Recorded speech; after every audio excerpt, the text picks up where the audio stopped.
Madame la présidente, monsieur le ministre, monsieur le rapporteur, mes chers collègues, les conventions fiscales constituent un puissant levier de notre diplomatie économique. Avec plus de 120 conventions signées, la France dispose du réseau le plus étendu. Renforcer ce réseau, c'est renforcer notre influence dans le monde. C'est particulièrement vrai avec la Moldavie, dont l'histoire, la géographie et l'actualité confèrent à cette convention une coloration particulière. C'est d'abord une question d'histoire. Voilà près de 4 décennies que plus aucune convention fiscale ne lie nos deux pays. En effet, le 4 octobre 1985, la Moldavie a décidé de dénoncer la convention franco-soviétique qui régissait encore les relations entre nos deux pays au plan fiscal.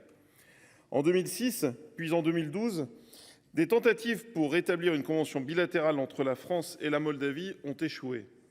Les choses se sont débloquées en 2019. Un accord a été trouvé pour aligner nos relations fiscales sur les derniers standards de l'OCDE en la matière. C'est un signal très positif de la part de la Moldavie, qui a signé par ailleurs plusieurs autres conventions de la même teneur avec d'autres pays européens. Depuis l'élection de Maia Sandu à la présidence en 2020, la Moldavie n'a cessé de renforcer ses liens avec l'Occident. Elle fait désormais partie des pays officiellement candidats à l'intégration à l'Union européenne. Bien sûr, il reste à la Moldavie beaucoup de chemin à parcourir pour espérer intégrer un jour l'Union. Mais cette volonté politique démontre une inclination vers l'Occident. Nous aurions tort de la décevoir, car l'avenir de la Moldavie tient aussi à sa géographie.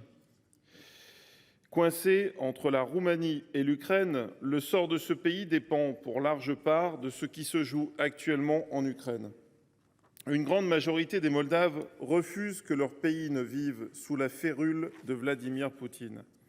À cet égard, la situation en Transnistrie, où les séparatistes œuvrent au rapprochement avec la Russie, est un facteur de déstabilisation géopolitique tant pour la Moldavie que pour l'Europe. Le rapporteur sur le projet de loi a d'ailleurs précisé en commission des finances que la convention fiscale en question ne s'appliquerait pas à la Transnistrie, et ce jusqu'à son plein retour sous la souveraineté moldave. Bravo, monsieur le rapporteur, c'est une situation qui effectivement aurait changé notre vote sur cette convention.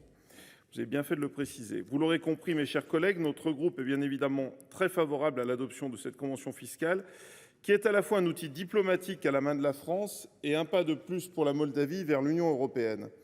J'espère que cette convention pourra être rapidement adoptée. En effet, le rythme de la diplomatie tranche parfois avec le rythme de la politique.